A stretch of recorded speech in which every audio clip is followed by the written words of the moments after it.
Ilmu tanaman adalah ilmu rasa. Ilmu rasa mendengar tanaman dengan hati dan perasaan.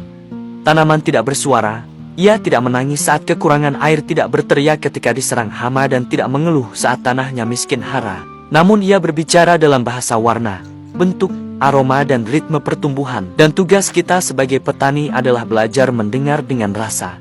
Ilmu menganalisa tanaman bukan hanya sekedar membaca angka dari alat ukur atau mencocokkan gejala dengan diagnosis. Ia adalah ilmu rasa, kemampuan untuk merasakan denyut kehidupan yang halus, memahami keinginan tersembunyi yang tak terucap.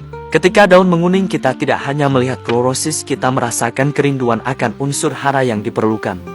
Ketika akan membusuk, kita tidak hanya mencatat patogen, tapi kita juga menangkap jeritan dari ekosistem mikroba yang terganggu. Tanaman adalah makhluk yang jujur. Ia tidak bisa berpura-pura sehat. Ia menunjukkan segalanya jika kita cukup peka. Maka ilmu rasa bukanlah mistis, melainkan kedalaman empati ekologis. Ia menggabungkan hormon dekat harapan dan menyatukan nutrisi dengan kebutuhan tanaman. Dalam ilmu rasa, kita tidak hanya memberi pupuk, kita memberi perhatian. Kita tidak hanya menyemprotkan pestisida, tapi kita menyembuhkan luka. Kita tidak hanya memangkas cabang, tapi kita membimbing arah hidup dan perkembangannya. Menjadi petani berarti menjadi pendengar yang baik. Menjadi petani berarti menjadi penerjemah bisikan alam. Ilmu rasa dan ilmu mendekatkan diri. Kita tidak hanya mengukur pH tanah, kita merasakan suasana batin ekosistem.